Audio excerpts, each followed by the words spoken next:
Alright, in this video we are going to talk about arithmetic operators. Sorry, I have to say that very slow or I say it wrong. Which is a really fancy word for numbers.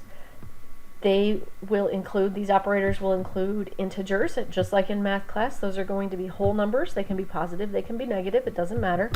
It's also going to include floats, or float, and those are any numbers with a decimal point. Python can also handle complex numbers.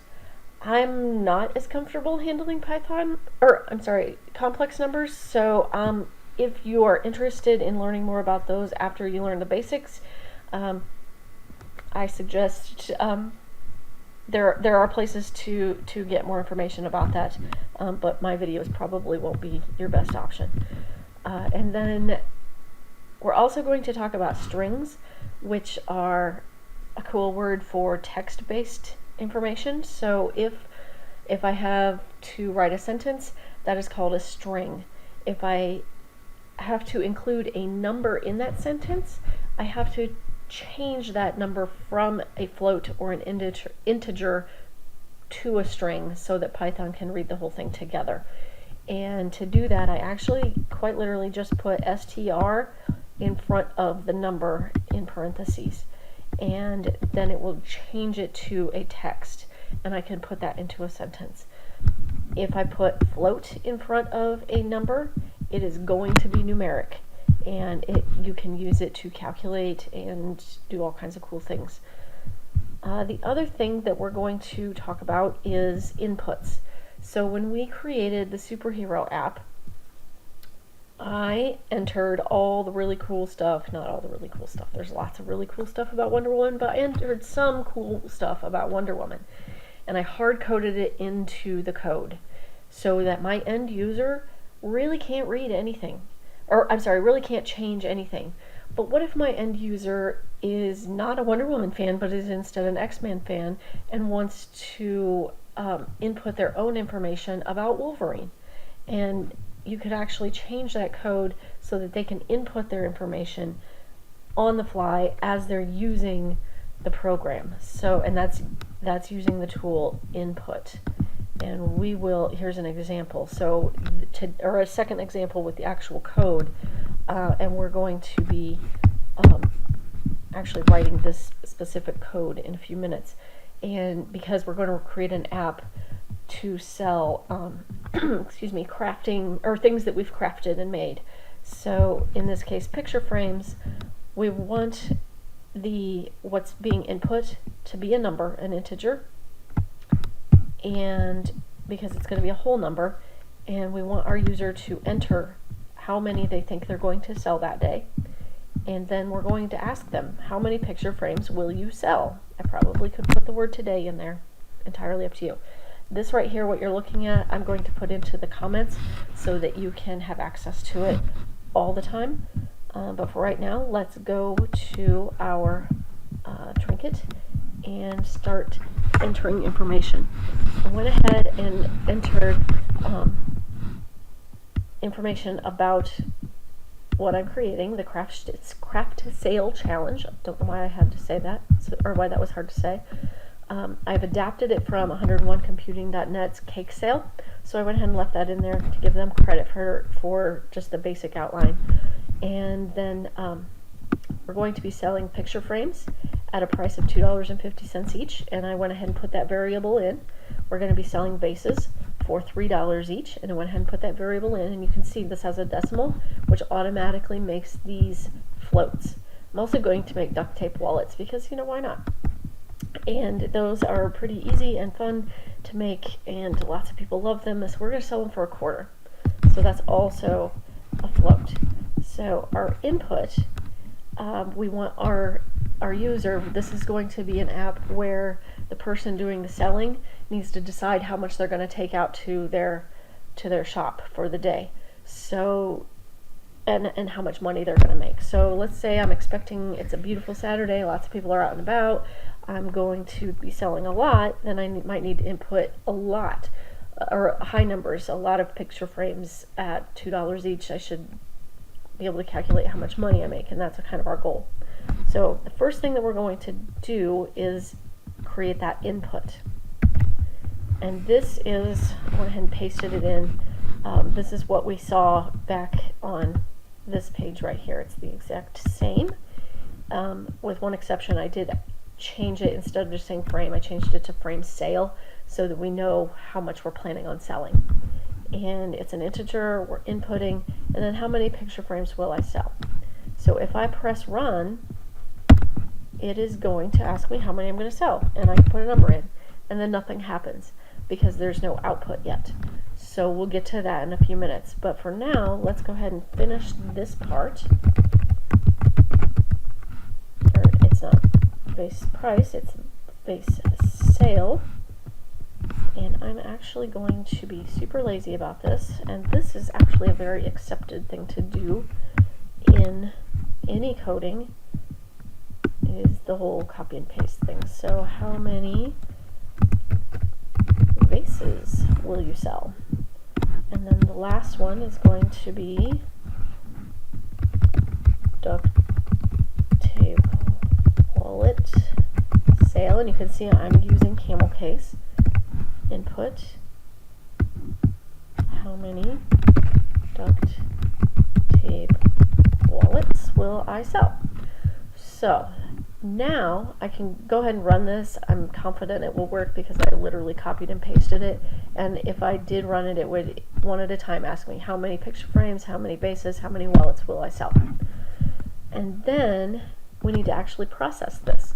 So let's talk a little bit about mathematics and operators within mathematics. So when I create a math problem, I need to be able to add, subtract, multiply, and divide, and those are very traditional operators: the plus sign, the minus sign, the star sign, which almost every computer program uses instead of the X for multiplication, and that's above the number 8, the division sign, the slash. Sometimes in Python, and we're not going to do any of these next 3 today, but I just want you to be aware that they're there.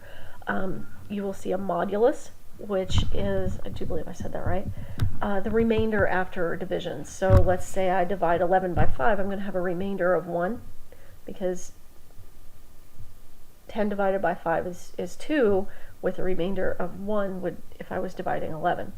So the return is actually going to be 1. If it was, I don't know, my brain isn't working. Okay, so let's move on to exponents.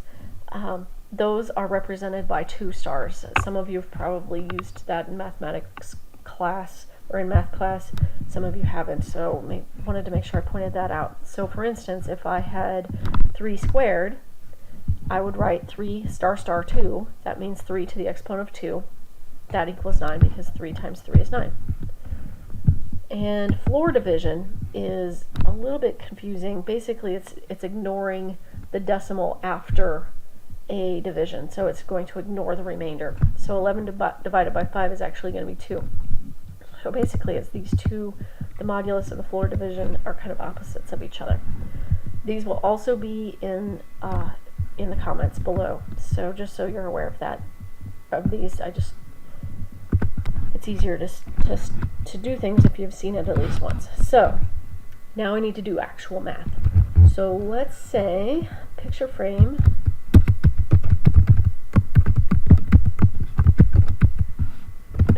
price times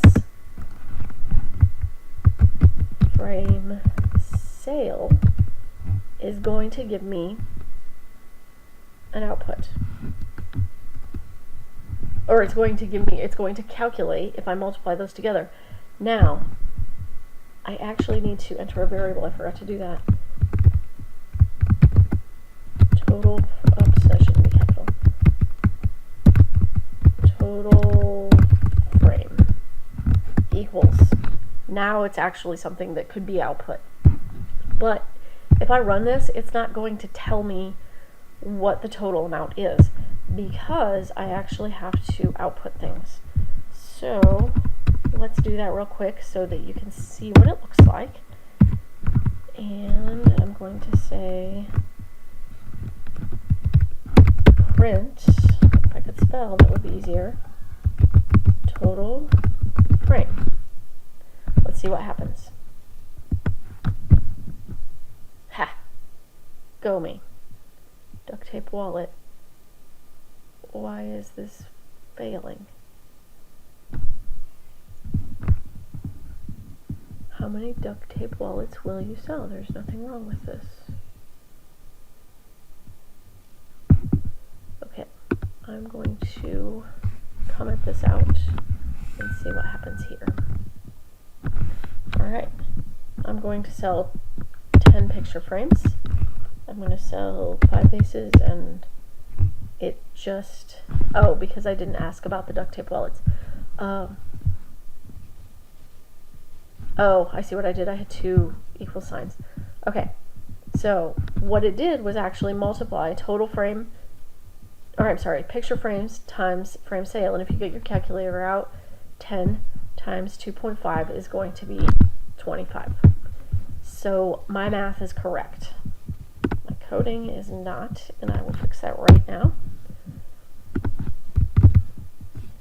And so if I was doing, and I'm not going to complete all of this, I do want you to complete all of this.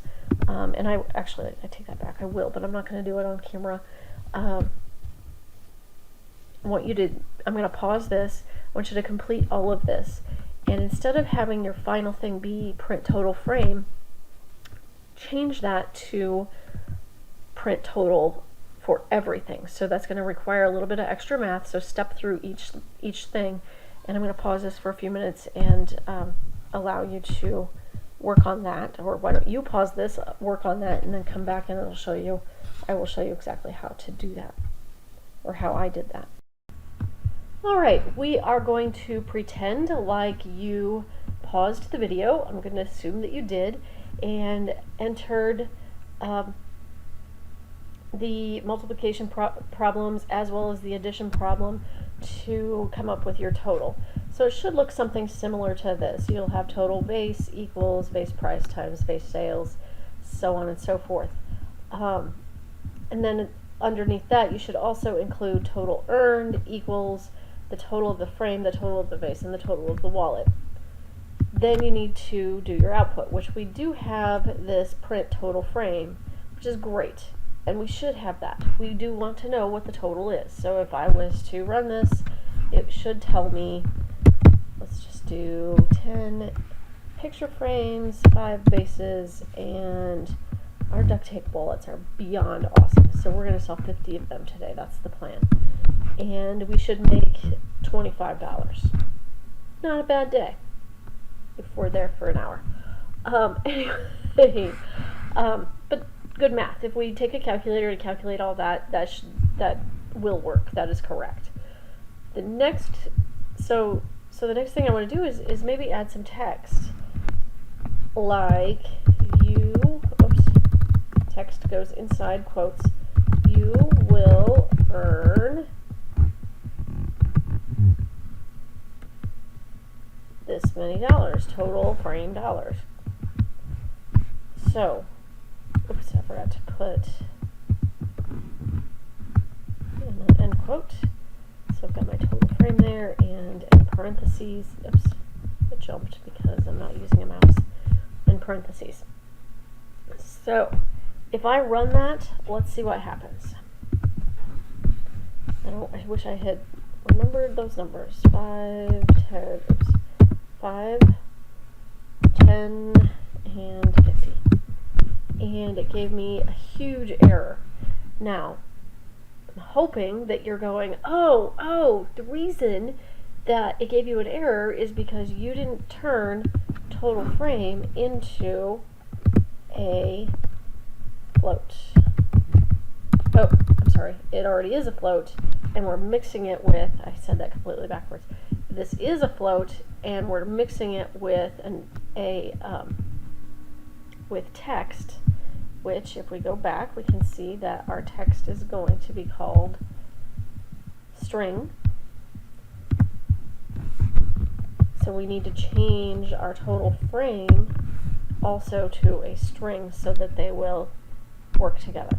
So let's run it again, and it's really grouchy, which means I did it wrong. What did I do wrong?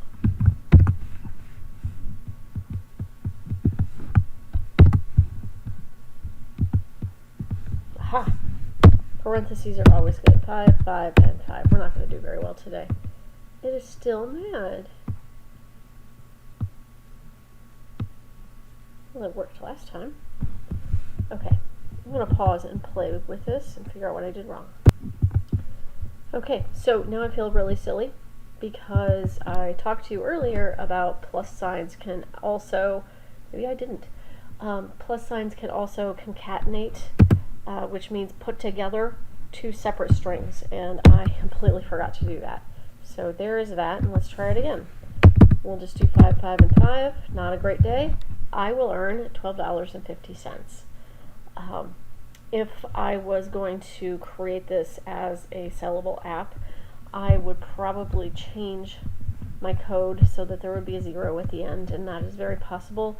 I'm not going to go through the steps to do that, but I very much think that you should do a Google search and try to figure that out, because that's a lot of coding. Is you come across problems like, how do I make sure there's a 0 at the end instead of just having it cut off there? I can Google that and I can find the answer, and I really recommend doing that right now. So I'm going to go ahead and turn this off and create the video, and please feel free to email me your code if you are super proud of it, which you should be, and or if you need feedback or if you're having trouble. Alright, so you have learned how to print, how to use strings, what variables are, how to use calculations, how to create an input, and you've kind of put that together and done some calculations and something that's semi-useful. Now I want you to create something that is truly useful, possibly for yourself, hopefully. I would like you to create an app either calculating sales tax, which in Indiana is 7%, or calculating tip. So you could create an input, whether you wanted to put 15% or 20% or whatever, or 18%, and then calculate how much your total is, or calculate sales tax. So you would require an input, you would require some calculations, you would require string, all of those things that are really important in this lesson that we just did. So create that, and I will create a Google Drive that and put that link in the app that you can share those so that I can see them.